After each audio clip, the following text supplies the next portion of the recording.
Hello everybody. Today I got a little bit of a surprise for you.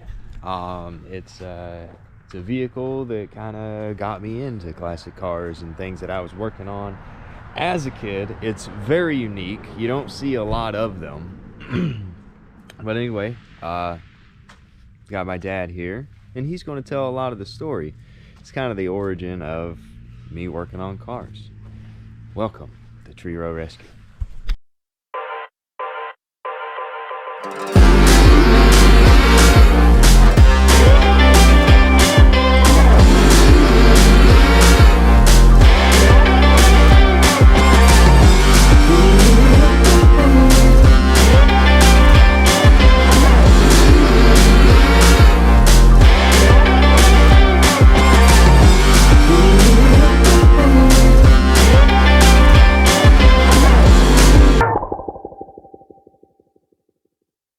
Now let's step into the office here. And there's my dad. Hey!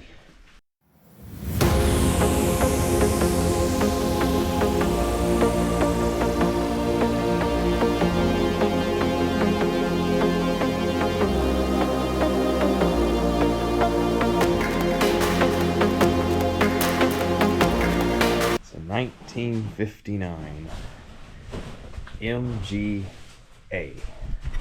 1600. Almost completely restored. Well, tell us about the car. Well, used to be my dad's car. When I was about 14, 15, he used to drive it to work and back.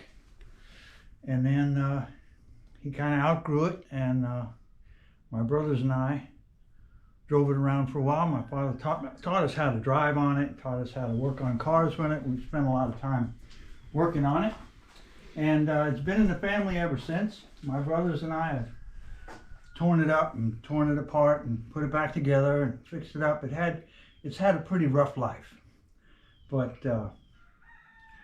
recently it's just been sitting in the garage, and we drive it around every once in a while. And well, let's take a tour of it. Now, at one point in time, if I remember correctly, one of his brothers, the young adolescent that he was, smashed that side into a garage. So it's very hard to see. Probably can't tell on camera, but this side is a little bit shorter than that side. Kind of a fun little story. well, I call it a 40-footer because it looks pretty good as long as you're 40 feet away. You get any closer than that, there's a lot of stuff wrong with it. But like I said, it's had a hard life. But it's in real good shape, and we really have a good time with it. We got some photos over here back in the day, and then we'll get you under the hood. It's got 2 carburetors. See the boot all the way around the car. If we're able to, we'll take a drive. We'll see. It's kind of chilly today. Like I said, it's had a hard life. It's had a hard life. This is a frame off. Several different colors. What was the original color of the car? Original color was, I believe they call it an iris blue. It was a light blue, like a sky blue. But it was green, it was dark blue, it was a couple of different versions of, no, not that blue. There's a couple of different versions of British Racing green and blue, and I think there's a little bit of the original color there in that picture. Tough to see. Yeah. It's a really neat old car.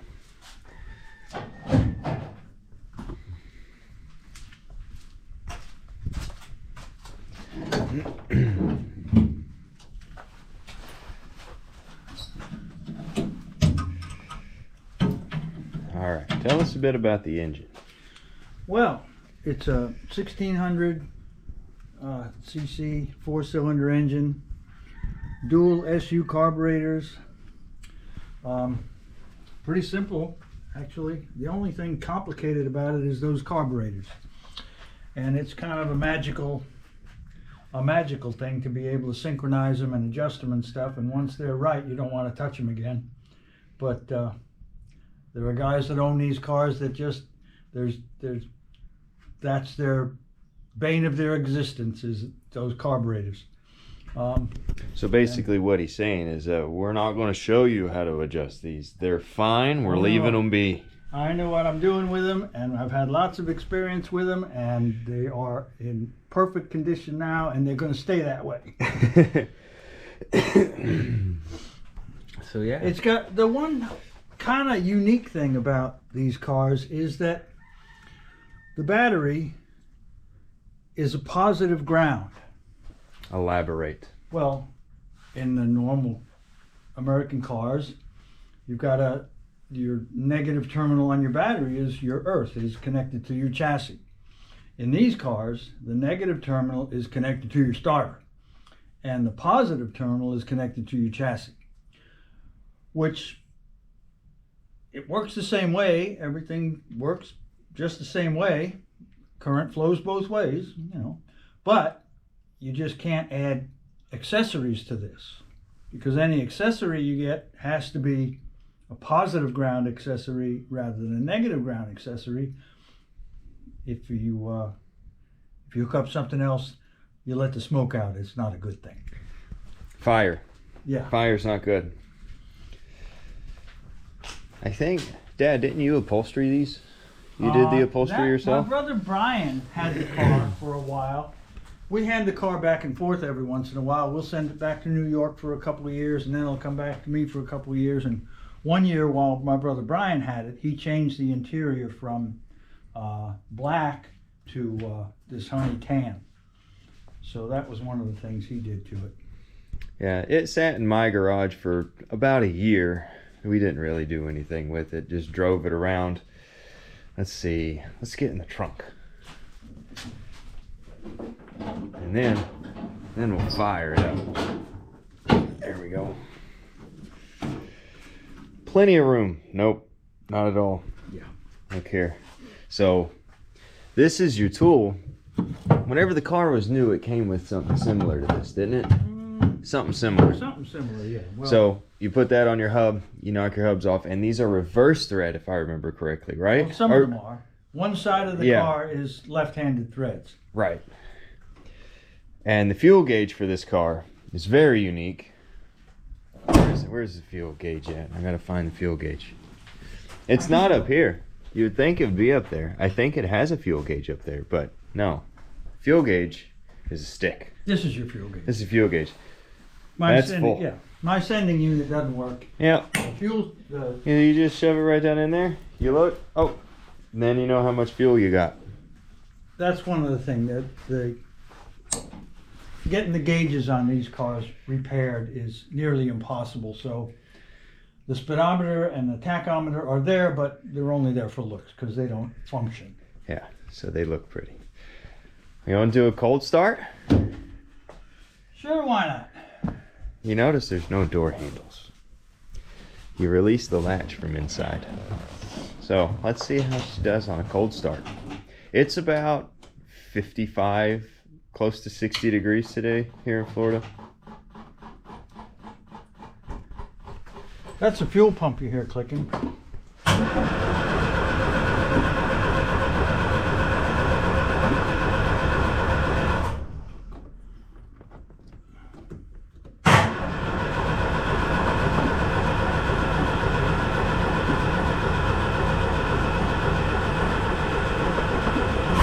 Oh, it wanted to.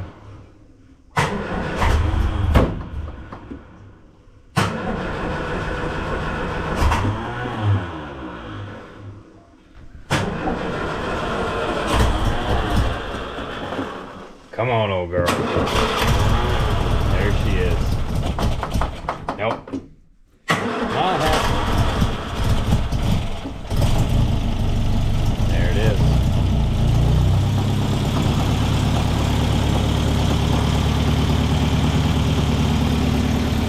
That's so cool.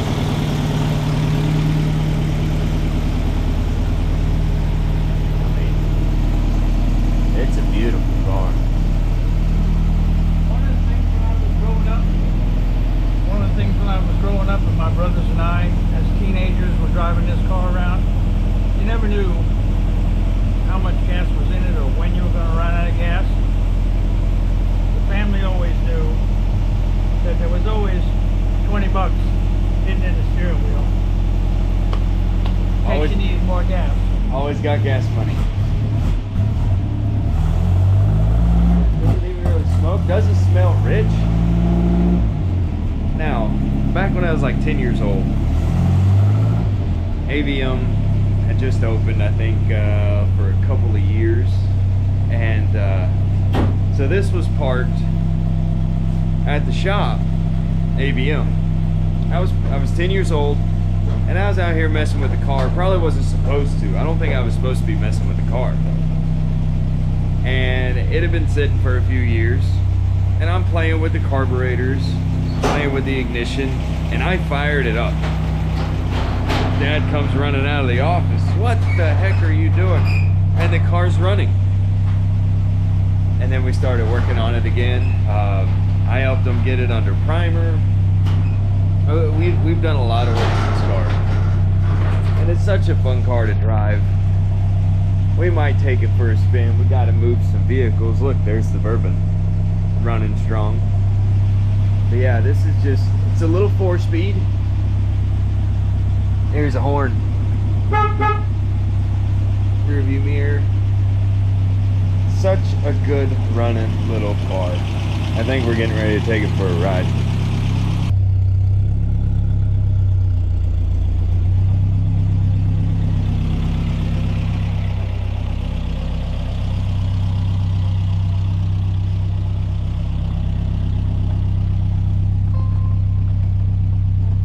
Come on, open up. There we go. Oh, look, I fit. Look at the room.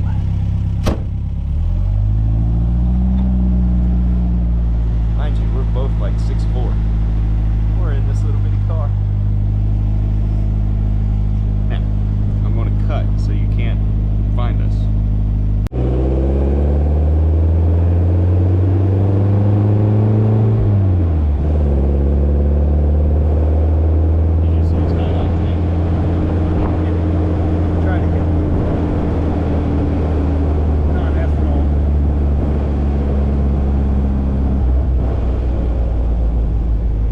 What's the furthest you've ever driven this in one sitting? A couple hundred miles. Not bad. I mean, recently anyway. I mean, we used to drive it all the time. We go from New York to Pennsylvania.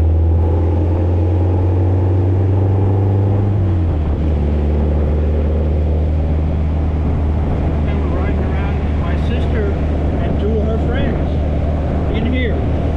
3 people. Yeah.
Let me show you something about the starter solenoid. What is this? Something's dripping down there. I wonder if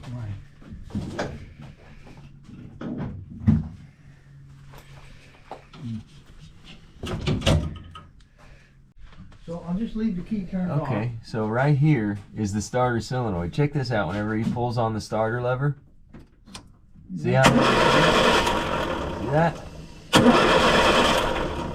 Now we have the key turned off. Right. But anyway. It's a mechanical starter solenoid. Yeah, so check out the starting sequence.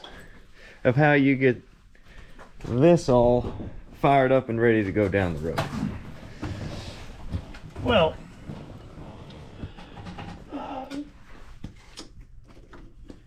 key on. we've added a switch for the fuel pump so that I can shut the fuel pump off. Now it's on.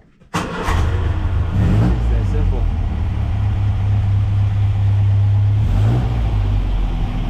It's just a British racing car. But anyway, I hope you guys enjoyed the video. That's my dad, Paul. He's an alright guy. And this is our 1959 MGA. Hope you enjoyed. Like, comment, subscribe. That's going to do it for this video. I just figured that you guys might appreciate this old rig. But anyway, we'll see you next time right here on Treerow Rescue. Have a wonderful day.